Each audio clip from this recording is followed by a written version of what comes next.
Buenos días, mi nombre es Cristian Paredes. Estamos aquí en Las Tablas para realizar una entrevista con uno de los periodistas deportivos más reconocidos de España, Piepi Estrada, aquí junto a mi compañero Álvaro Vélez para INE en Televisión, un pequeño proyecto nacido de la Universidad Complutense de Madrid.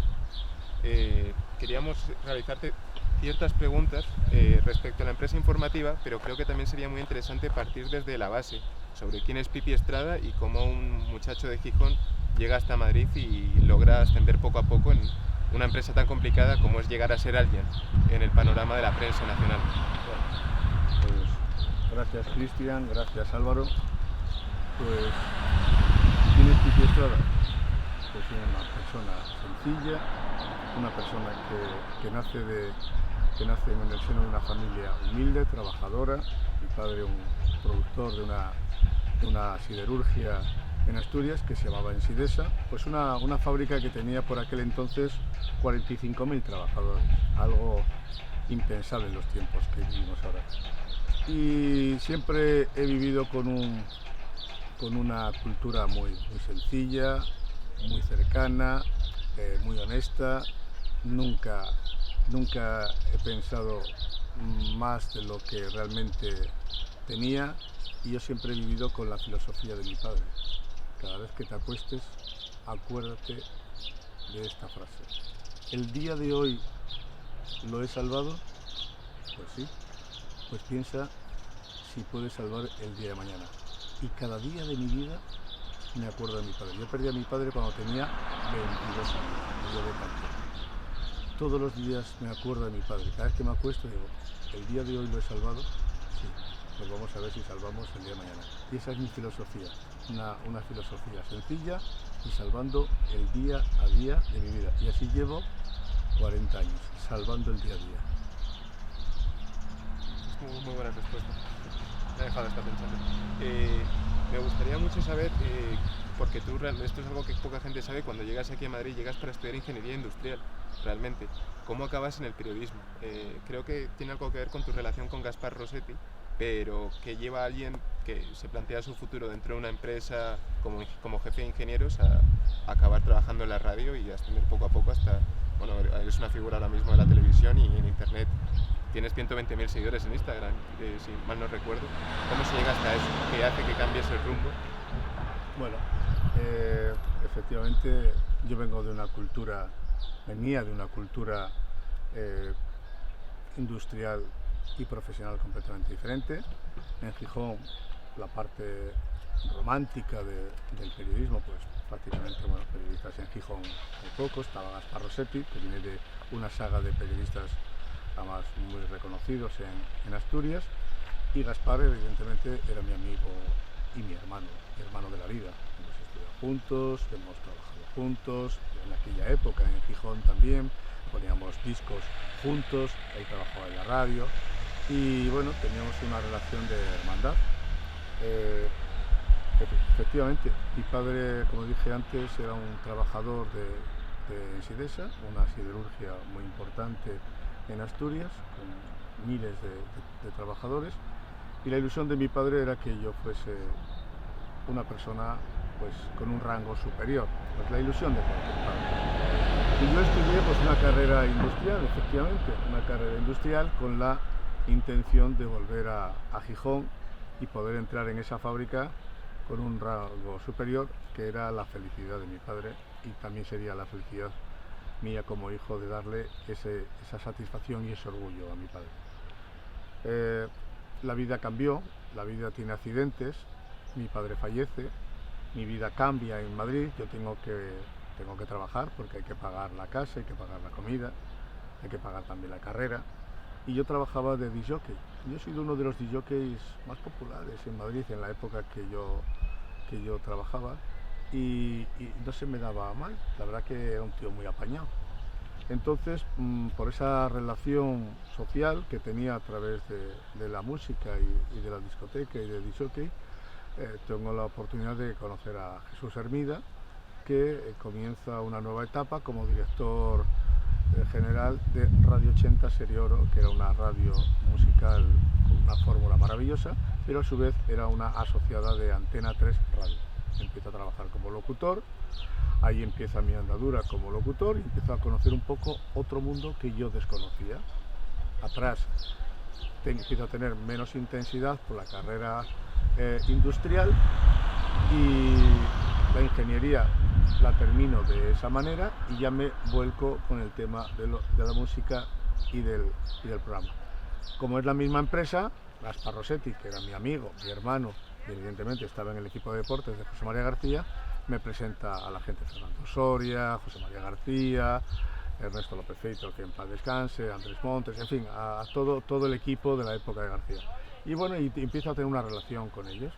Y a partir de tener mi relación con Radio 80 Serie Oro y ellos, Fernando Soria, que era el presentador del programa local, me plantea hacer la información a nivel local del Real Madrid, en la vieja ciudad deportiva, para ir allí, pues bueno, con mi grabadora y haciendo un poco mis pinitos. Y así comienzo de una forma accidental, de una forma casual. Jamás en mi vida pensé que yo podría ser periodista. No, ni me lo había planteado, ni lo había soñado. Es que ni lo había soñado porque yo venía de una cultura completamente diferente, distinta. Y me encontré con que esta profesión, esta bendita profesión, era vocacional. Me encontré que amaba lo que estaba haciendo, creía en lo que estaba haciendo y cada día tenía más ganas de hacer cosas en este oficio. Y así fui creciendo y así fui sumando hasta que ya dejo Radio 80 Serie Oro a través del Mundial de México en el año 86. Bueno, hago algo notorio y bueno, que fue sobresaliente para García, como meter al seleccionador desde el vestuario en comunicación con el rey, que estaba en ese momento hablando con José María García, y al cruzar las dos voces, tanto la del rey Juan Carlos I como la del seleccionador después del 5-1 a Dinamarca, García me dijo: se acabó Radio 80 Serie Oro para ti, a partir de ahora comienzas a trabajar en Antena 3 Deportes, así que te hagan la nómina, que ya eres uno más del equipo. Así empecé, con esa fuerza, con esa ilusión, y a partir de ahí me convertí en el reportero de García, en formación del Madrid, del Atlético de Madrid, de la selección española, y así fui creciendo por una razón muy sencilla, porque estaba enamorado de lo que hacía. No sabía que era mi vocación y la encontré. Me gustaría preguntarte algo respecto a lo que has dicho de vocación. A nosotros bueno, no quiero señalar a la Complutense, me imagino que en el resto de facultades de otras universidades relacionadas a las ciencias de información será igual, que es que el futuro es bastante negro para el aspirante a periodista después de salir titulado. ¿Considerarías que tu ascenso, además de vocacional, ha sido en parte por saberte mover y ese tipo de cosas que nos enseñan en una universidad? ¿Podrías dar una especie de consejo para motivar un poco más a nuestros compañeros? Vamos a ver. Primero, los tiempos son distintos, la sociedad es distinta, las dificultades son más grandes. En aquella época, digamos que era una época donde estaba todo en fase de crecimiento, eran los 80 y tantos, y es verdad que estábamos en una fase de crecimiento, me pilló en una edad maravillosa, 20 y tantos años. Yo consejos no se los doy ni a mis hijos, pero sí una pequeña sugerencia. Cuanto más difíciles se ponen las cosas, más ganas de hacer cosas tienes que tener. No te puedes rendir, porque si amas lo que quieres hacer, evidentemente vas a tener muchas más posibilidades. Es verdad que ahora hablamos de un periodismo distinto, un periodismo mucho más virtual, un periodismo donde las puertas están cerradas, porque el periodismo, ya antes tú estabas en una radio, podías irte a otra, podías trabajar en un periódico, te podías mover, es decir, tenías más posibilidades y más movilidad. Ahora terminas la carrera y lo único que ves es el desierto, pero en el desierto a veces también hay pequeños lugares donde a lo mejor hay un sitio donde hay un pequeño charco y puedes beber. ¿Quién encuentra ese charco? Pues el que tiene la habilidad de encontrar ese charco, claro. Si tú te rindes y dices tú, y te cierran y tú tocas una puerta y te dicen no, tocas otra puerta y te dicen no, y después de varias puertas encuentras no, pues, y te rindes, pues ahora, martillo pilón, machacón. ¿Quieres esto o no lo quieres? Si lo quieres, vete a por ella. Y te digo una cosa, y si en este país, a pesar de tener buenas ideas, porque yo estoy convencido que ahora los chicos tenéis más formación que yo, tenéis más preparación que yo, tenéis más cultura que yo, habéis tenido unas posibilidades de crecer culturalmente que yo no he tenido, por muchas razones, pero yo he tenido una cosa, he sido un superviviente y he tenido que cuando iba, he tenido intuición, la intuición de la información, la intuición de la noticia, no sé de dónde me ha salido eso, no sé de dónde lo tenía, pero esa chispa también es necesaria tenerla, pero no te duermas, porque teniendo más formación, teniendo más cultura y teniendo más preparación, si en este país te cierran las puertas, vete a otro país y crea tu propio gabinete de comunicación, otro país diferente, donde realmente tienes que ser aventurero, lucha por lo que tú crees y pelea por lo que tú crees, y si te tienes que marchar y coger la maleta, eres joven, vete sin miedo, ya está. Continuamos con una sección de preguntas de mi compañero Álvaro Vélez relacionadas con los medios. Hola, Álvaro. Bueno, a mí mi pregunta es más relacionada un poco con la política y con los medios de comunicación. Son dos preguntas en una, por decirlo así. En tu opinión, ¿qué relación guardan los medios de comunicación y el poder político? Y, de acuerdo con la situación actual, ¿cree que este tipo de relación es beneficioso o perjudicial para un periodista a la hora de publicar contenidos? Es que sabes qué pasa, que está todo en una fase de confusión. Políticamente todo está también en algo que realmente empociñado. No hay una claridad, no hay una transparencia. Se pudo comprobar en las elecciones a la Comunidad de Madrid, donde realmente los egos estaban por encima de lo que realmente debe ser un político al servicio de los ciudadanos. El político estaba al servicio de sus propios servicios. Entonces llegó un momento que la pelea de egos, yo lo dije, cuando termine esta campaña electoral deberíais ir a una sauna y daros un buen baño de sauna para sudar todo el ego que habéis tenido durante todo ese tiempo. A mí lo que me da mucha pena es que el político tiene que ser vocacional. Nosotros no tenemos líderes, no hay líderes en estos momentos, no hay el carisma del político líder. Ahora mismo está todo muy perfil bajo y sobre todo el político tiene que estar al servicio de sus ideales, del ciudadano, y está pasando todo lo contrario. No importa el ciudadano, no importa lo que eso lo estamos viendo en momentos puntuales.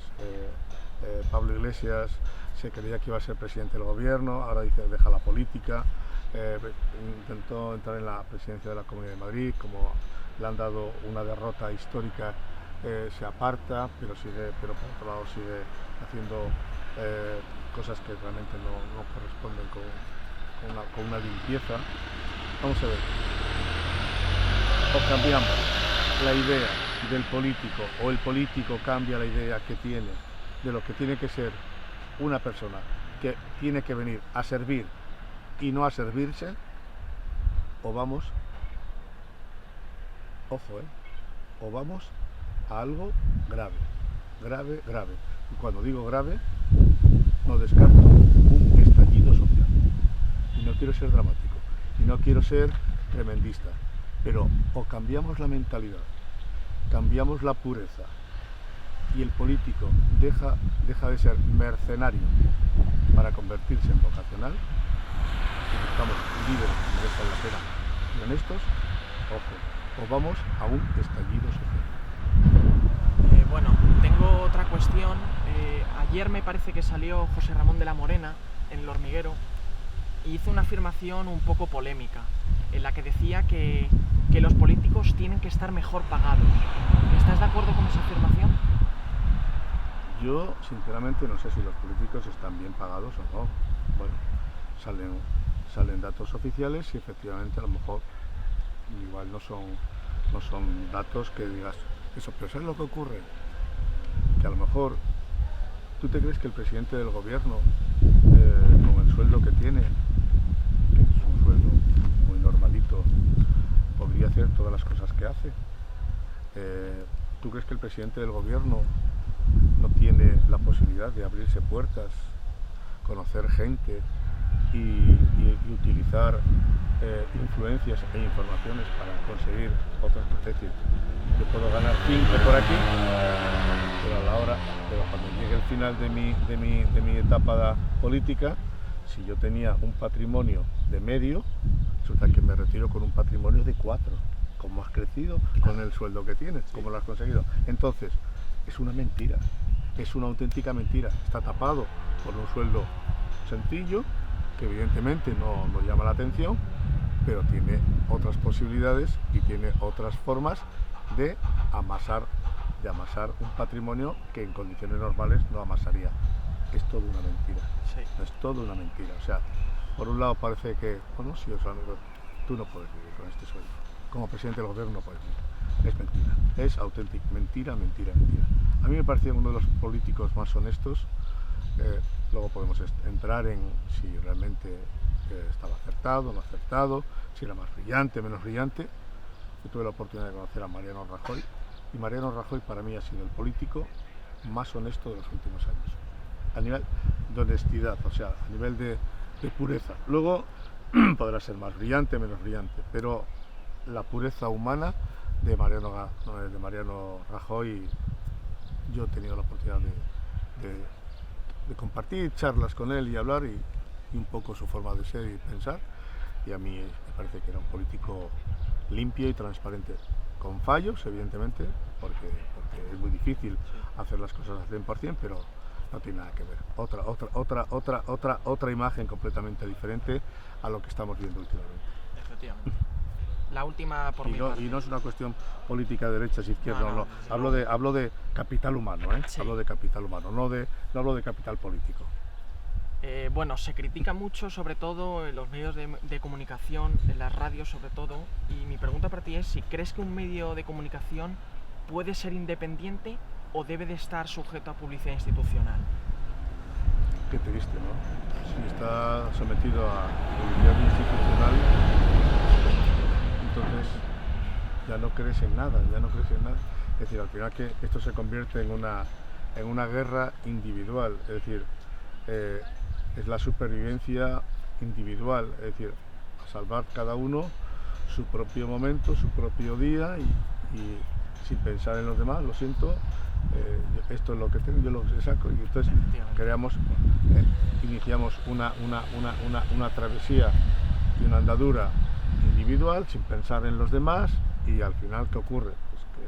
Pues que todos perderemos, y en vez de sumar restaremos, en vez de tener más tendremos menos, y al final pues yo creo que estamos en una fase y en una política donde estamos yendo a menos por el sistema tan miedoso y que tenemos a no perder lo que tenemos, el conservadurismo. Tenemos que luchar por hacer las cosas, ser valientes, dar un paso hacia adelante, no quedarnos ahí arrugados. Yo creo que, y sobre todo, tenemos que ser contestatarios, tenemos que rebelarnos ante la injusticia, y no podemos quedarnos ahí, bueno, como tengo un trozo de pan, me quedo con mi trozo de pan. No, pelea con ese trozo de pan, pero con un paso hacia adelante. Y no estoy llamando ni a la guerra, ni nada, simplemente estoy llamando a la prosperidad. Respecto a la pregunta que ha hecho mi compañero Vélez, ¿crees que habría que regular el mercado de la información, de la comunicación, o que se podrían dejar como más o menos se hace ahora, cierta parte hacia el Estado y cierta parte hacia las empresas privadas?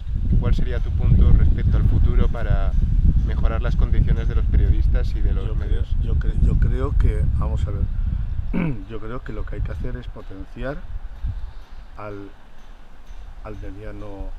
mediano empresario, a la mediana empresa, potenciar a gente que tenga buenas ideas, y sobre todo una persona que tenga buenas ideas y que pueda ser una persona que pueda dar prosperidad, que pueda dar trabajo, que pueda dar empleos, ayudarle. Es decir, Hacienda es un organismo, y lo voy a decir con toda la claridad del mundo, para mí es el organismo más delincuente que hay en este país. Para mí, Hacienda es el organismo con una delincuencia organizada que son los dueños, la ley, las normas. Yo cuento un caso. Cobra una deuda de un trabajador que tenía fraccionado unos pagos, por una cuestión de fecha no llegó el pago en la fecha y le coge el dinero de su empresa, le embarga el dinero de 2 empresas, un mes. Una vez que ya ya tiene la cantidad que adeudada, no manda el papel a esas empresas para dar la orden de levantamiento de embargo. ¿Qué ocurre? Que al día siguiente volvió a estar embargado. Una persona que vivía de su sueldo.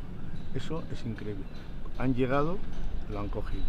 Si ya has cogido y ya tienes la deuda, burocráticamente funciona al momento para que ese papel da el aprobado para que pueda ya ese trabajador cobrar ese dinero de esa empresa que le corresponde. No, pues dejó de cobrar ese segundo mes, reclamarlo con todo el follón que se tal. Vamos a ver, que no puede ser. Hacienda no puede ser la banda de delincuencia mejor organizada de este país. Hacienda somos todos y tenemos que luchar todos por tener todos mejores cosas, pero no se puede poner los pies en el cuello a personas necesitadas sin levantarle el pie del cuello. Esto es una de las cosas graves, muy graves de este país. Muchísimas gracias por la respuesta tan sincera. Me gustaría, ya y luego le paso el turno a mi compañero, quería hacerte una pregunta. Al menos lo que se nos enseña en la universidad es que nuestra moneda de cambio como periodistas para tener el consentimiento y la apreciación del lector o del público, como es tu caso, que trabajas en los medios audiovisuales, es la objetividad. Y tú como periodista deportivo, que es en lo que más has trabajado, ¿consideras que es realmente posible? Porque no hay más que pararse a leer en tu Twitter como miles de fanáticos cuando tuiteas en contra o a favor del Madrid o del Barcelona, que si culé de mierda, que si ciervo de los cojones. Realmente, ¿cuál es tu punto de vista respecto a esto? Bueno, primero, la objetividad. Yo creo que la objetividad está sobrevalorada. Yo creo que principalmente la honestidad. Es decir, cuando uno se dedica a la información, a contar cosas, tiene que ser honesto consigo mismo y tiene que ser lo suficientemente limpio para saber que lo que está diciendo está fundamentado en una base. Es decir, tú te puedes equivocar en una información. Claro que tú puedes dar una información y pensar que estás diciendo cosas que, por ejemplo, yo digo, Zidane deja el Real Madrid. ¿Por qué digo que Zidane deja el Real Madrid? Pues porque evidentemente no me lo invento. Zidane deja el Real Madrid porque, bueno, yo tengo una persona que por circunstancias está muy relacionada con el Real Madrid y me cuenta que Zidane deja el Real Madrid. ¿Qué puede pasar? Que a lo mejor Zidane a final de temporada no deja el Real Madrid. ¿Has equivocado? Efectivamente, me he equivocado. Pero no me he equivocado porque lo haya inventado, sino porque yo confiaba en esta persona que está muy relacionada con el presidente y me dijo que Zidane dejaba. Entonces, ahí te puedes equivocar. De acuerdo, vale. Puede pasar, alguna vez puede pasar. Pero vamos, que Zidane se va, ya te digo yo que no va a pasar. O sea, Zidane se marcha, señores. Zidane se va. O sea, ya está. O sea, que no me voy a equivocar. Entonces, el periodista, principalmente, o por lo menos la cultura y la escuela en la que yo me he criado, que era la época de José María García, era la intensidad, era el trabajo, era el contrastar, eran tiempos donde realmente tú tenías que tener los pelos de la boca en la mano. ¿Te podías equivocar? Pues claro que te podías equivocar, pero equivócate tenías que equivocarte las menos veces posible para no tener problemas. Entonces, ahora lo que hay que vivir, primero el periodista tiene que ser independiente, tiene que ser valiente, tiene que ser honesto, tiene que ser real, tiene que ser que crea en lo que sabe que tiene una obligación, que es la de contar cosas. Que esa es la base, que no tiene ningún secreto esto, que el periodista tiene que ser así, directo, sencillo, real, honesto y convencido de que puede hacer una labor maravillosa para la sociedad, pero siempre que las cosas que dice las diga con argumentos y con honestidad. Continuamos con mi compañero Álvaro, que quiere realizar ciertas preguntas, sobre todo orientadas a la empresa informativa. Bueno, me parece interesante que actualmente con la gestión del gobierno respecto al coronavirus, ¿no? Con la situación actual, la audiencia ha perdido mucha credibilidad, ¿no? Con respecto a los medios de comunicación. Estos son datos con respecto a los 10 últimos años, ¿no? ¿A qué crees tú que se debe este descenso? Y si crees que ha podido influir Internet y las redes sociales en ello. Vamos a ver. Las redes sociales es una trinchera muy peligrosa. Yo la padezco en mi propia piel, pero ya no le doy mayor importancia. La trinchera de los cobardes, de la gente que realmente escondidos ahí en el anonimato dicen auténticas barbaridades, hace mucho tiempo que ha dejado de preocuparme. Tengo otras cosas que en estos momentos me preocupan mucho más, pero muchísimo más. Es decir, yo me lo tomo como una anécdota y bueno, y ellos se han dado cuenta que incluso cuando me insultan eso, yo creo que lo hacen para picarme. Yo sé que en el fondo no tienen ningún tipo de animadversión hacia mí, porque yo no he hecho daño a nadie. Pero bueno, una anécdota. Es verdad que las redes sociales son muy cañeras, hay mucho sicario escribiendo cosas que realmente no tienen sentido. Y todo esto, bueno, puede tener una cierta influencia en la sociedad. Lo más importante es que nosotros tenemos que ser realistas. Y yo en este tiempo de pandemia sí me he dado cuenta de una cosa.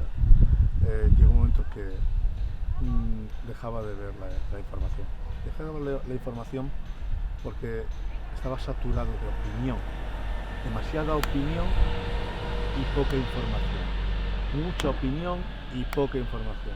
Y llega un momento que dije yo, estoy de opinión hasta ahora. Y además, en un momento donde estás pasando por un momento anímico flojo, difícil, porque la situación era completamente delicada, es muy fácil opinar. A mí lo que me da mucha pena, yo estoy vacunado, me vacuné porque ante la renuncia de mucha gente, he tenido la posibilidad, gracias a esa renuncia de mucha gente, por todo lo que se ha comentado y la información que se ha dado sobre AstraZeneca, información falsa e interesada. Yo dije, me quiero vacunar. Y estoy esperando la segunda vacuna. Y no llega la segunda vacuna porque en esta guerra político-económica de vacunas, triste, muy triste, una porque es más barata, las otras porque tiene intereses, al final perdemos los que queremos vacunarnos y los que queremos de alguna forma tener una vida un poco normal, volver un poco a la normalidad y ya después de todo lo que hemos pasado, pues a ver si podemos respirar y podemos ver las cosas desde un punto de vista mucho más agradable y con un horizonte mucho más despejado. Así que dejaros ya de guerras político-económicas, políticos que estáis interesados en esas guerras político-económicas, que vais a vuestro interés y no al pinchazo. Yo quiero que me pinchen para que me curen y para que pueda vivir con tranquilidad. Así que vuestra guerra política deportiva, es decir, vuestra guerra política económica, por favor, apartarla por una vez y pensad que esta sociedad necesita vacunarse y necesita recuperar todo el tiempo por muchas razones y por nuestra culpa, hemos perdido. ¿Quieres preguntar algo más? Sí, la última por mi parte, muy sencilla. ¿A favor o en contra de la Superliga y por qué? Vamos a ver, la Superliga yo creo que en el fondo es una idea muy buena porque económicamente tiene mucha potencia, pero se ha planteado muy mal. Ha fallado la forma, ha fallado el mensaje. Parecía que era un proyecto para ricos. Entonces, claro, en estos momentos donde todo está tan sensibilizado, donde todos estamos tan que la cogemos con papel de fumar y estamos todos muy sensibilizados y muy preocupados por muchas cosas, de repente nos plantean un proyecto económico, macroeconómico, y de repente, claro, el fútbol son sentimientos, el fútbol son miles y miles y miles y miles y millones de aficionados que de repente dicen, anda, estos van a salir beneficiados y mi equipo perjudicado. Entonces está todo bajo la confusión, y en esta confusión ha pasado lo que ha pasado, que al final no ha prosperado. La UEFA y la FIFA, que son la ley del fútbol, donde realmente ellos son los que son como la UEFA y la FIFA son como Hacienda, son dos organizaciones de delincuencia muy bien organizadas, y entonces ha terminado esto como el Rosario de la Aurora, pero en el fondo la idea era buena, y el proyecto era bueno, y futbolísticamente íbamos a disfrutar, pero lo han jodido porque han sido muy tardes. Respecto al tema de la Superliga, me interesaría mucho saber tu punto de vista respecto, que además se ha notado por la traición que hicieron los equipos ingleses a Florentino, respecto a la relación entre la prensa inglesa y cómo se vive el ambiente del fútbol allí, con los postpartidos en los que hay grandes estrellas invitadas como Ferdinand, con lo que ocurre aquí, por ejemplo, en el programa en el que trabajas, en el Chiringuito, que hay muchas críticas lanzadas, que si es prensa rosa, que si no es un análisis deportivo. ¿Tú qué opinas respecto a la opinión pública y a la comparación entre...? ¿Qué pienso sobre el programa donde yo trabajo, en el Chiringuito, de que tiene un formato muy rosa, más rosa que deportiva? Lo que dice la gente respecto a eso. Bueno, la gente está equivocada, pero yo tampoco les voy a convencer. Es decir, cada uno, piénselo. El Chiringuito es un programa de éxito, guste o no guste. De éxito, ¿te gusta? No te gusta, la gente lo ve. Entonces, cuando un programa tiene éxito, algo tiene para que la gente lo acepte. Es decir, es un formato que es verdad que Josep ha sabido darle una forma con mucho tacto, poniendo mucha pasión, poniendo mucha efervescencia emocional y pasional a unos colores. Es verdad que hay periodistas que se decantan por un equipo, hay periodistas que se decantan por otro, y bueno, y eso crea una confrontación, que ese caldo, oye, llega y tiene éxito en nuestro país, y tiene éxito también en el mercado latino. El mercado latino es una locura, el Chiringuito. Entonces, que la gente diga es el sálvame del periodismo deportivo, está equivocado. Es decir, Sálvame es un programa donde los que se sientan en la silla tienen problemas con la justicia. Ahí es un programa donde la gente, hay cocainómanos confesos, estafadores, defraudadores, maltratadores, sin oficio ni beneficio, de donde vienen muchos de los que están sentados. Y sin embargo, el Chiringuito es un programa donde los que se sientan, con su pasión, con su emoción, y evidentemente dando lo que es tal, te guste o no te guste, pero son periodistas. En el otro lado son gente que está fuera de la ley, que dan clases de moral cuando no conocen la moral, que dan clases de ejemplaridad cuando no son ejemplo de nada, que dan que dicen cosas de personas que es tal, cuando realmente, en fin, que son gente que si abrimos la puerta, la cantidad de suciedad y de mierda que tienen, quedaríamos asustados. Y sin embargo, a ese programa, a Sálvame, solamente le falta una cosa: que pongan en la silla un asesino para criticar asesinatos, es lo que le falta, porque todos los demás, a Morales que hablan de moral, ejemplo de nada que hablan de ejemplo. Vamos a ver, ahí hay estafadores, ahí hay lo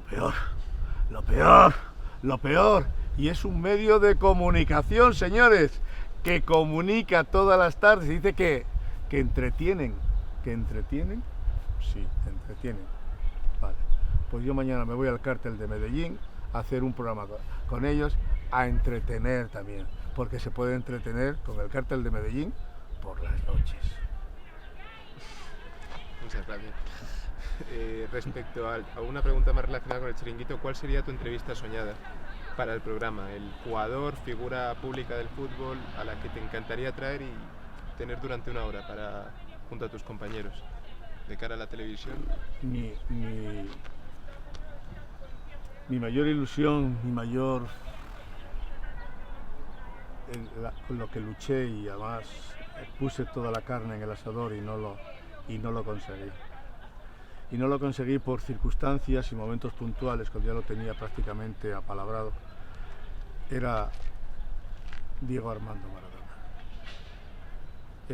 Hubiese sido la ilusión de mi vida tener a Diego en el programa, que hablara en el programa, que contara las cosas que contaba Diego, que era único contando sus cosas. Diego solo fue malo para él.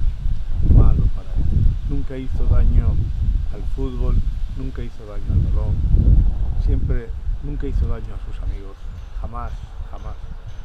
Diego se mató él a sí mismo, se hizo daño a sí mismo y se murió. Y en esa muerte yo perdí a una persona que amaba, que quería, tenía una relación con él esporádica porque no era diaria, pero teníamos una gran complicidad. Y no me vale el chiste fácil, ¿eh? Ahora, de los que estéis escuchando, el chiste fácil con Maradona, ¿vale? El chiste fácil no. Yo amaba al ser humano, a Diego Armando Maradona, porque era un ser humano descomunal. Y como futbolista, el mejor. Porque Dios le dio todo para ser el mejor. No pude conseguir que hablara en el chiringuito. Una noche a punto estuve de conseguir. Esa es mi gran pena. Pero bueno, la vida continúa. Ahí todo fácil. Claro, como te drogabas con él, tu puta madre. Te drogaba mi puta vida. Hay que dejar ahí. Las dos últimas preguntas que quería realizarte respecto a cómo se intuía la prensa deportiva antes y cómo se intuye ahora con los nuevos comunicadores que aparecen con la figura de Ibai, el Twitch. Vale. Y luego el tema, te digo lo de Ibai, el tema de la diferencia entre la prensa deportiva y la prensa rosa. Si me dices, ¿me puedes decir qué diferencia hay entre prensa deportiva y prensa rosa? Y el tema de las nuevas figuras, nuevas generaciones que salen tipo Ibai Llanos, los youtubers. Empezamos, vale. Si quieres. Has trabajado como periodista en las dos prensas que más titulares venden del país, que son tanto la prensa deportiva como la prensa rosa.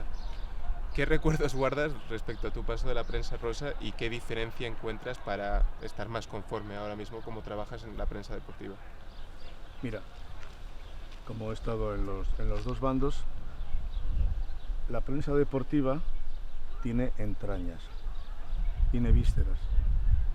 La prensa de rosa no tiene ni entrañas ni vísceras y tampoco tiene corazón, aunque se llame prensa del corazón. Con eso está todo dicho. ¿Qué más cosas?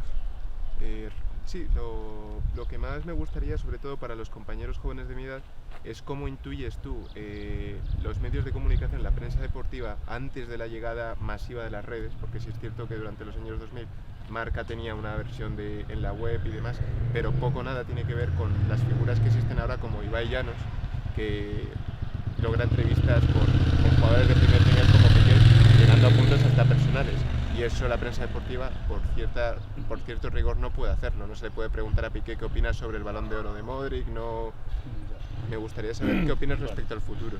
Yo creo que el tema de estos momentos puntuales, de personajes puntuales, que evidentemente bueno, pues le dan una entrevista a un youtuber, no se lo dan al periodismo deportivo, es por el desgaste, ¿no? Por el desgaste de años y por el desgaste que ha habido entre la prensa deportiva y algunos personajes relevantes del fútbol o del deporte en general.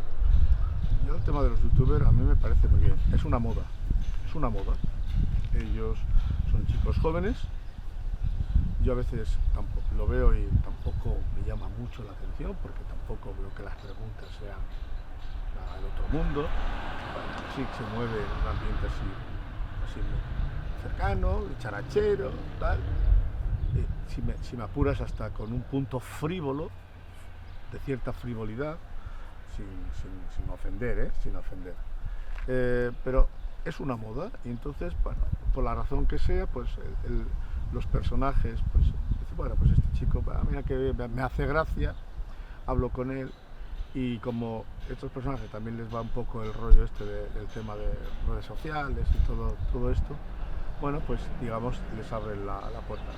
Ibai Llanos, yo lo he visto y pues nada, en Ibai Llanos, ni le conozco personalmente. Me parece un chico que bueno, que sí, que tiene, que está ahí, que el premio es conseguir hablar con Gerard Piqué, vale, pero que es que no veo nada extraordinario, te lo digo sinceramente, no veo nada que diga, es que me parece que es un momento, es más, si te digo, a mí me parece un sistema de vagos donde la fortuna tiene un papel fundamental, pero que igual es un trabajador desde por la noche hasta por la mañana, pero el youtuber se ha posicionado en una cosa de moda ahí, económicamente parece que les va bien porque las redes sociales, bueno, mi hija es una enamorada de los youtubers, tiene 13 años para 14 y bueno, es otro sistema de vida, otra forma de pensar y yo no voy a luchar contra eso, ni me voy a poner en contra, pero me parece un sistema peligroso y un sistema de vagos, porque yo incluso cuando he escuchado así por mi hija o algunos youtubers que tal, no sé qué, el vocabulario que utilizan me parece peligroso, me parece que dónde vamos, y es más, no veo tanta inteligencia, veo osadía, veo pasotismo, veo palabras horrorosas, agresividad, pero es lo que hay. Mi hija, ahí está, todo el día enganchada. Yo digo, hija, pero esto no te suma, papá, estás en otra historia. ¿Sabes qué os digo? Prefiero seguir en mi historia, seguir con valores, seguir currando. No me gusta el sistema de los vagos. Y hablando de redes sociales, ¿consideras que la percepción que tiene la imagen de ti en Twitter, en Forocoches, en Instagram, ha aumentado la popularidad de tu imagen como periodista? La gente publica alrededor de unos 300-400 tweets sobre ti diariamente. ¿Sí? Sí. Gracias por informarme. No sabía que tenía ese número de informadores.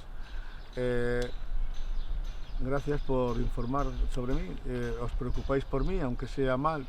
Yo, todo lo que sea una preocupación, pues agradecido.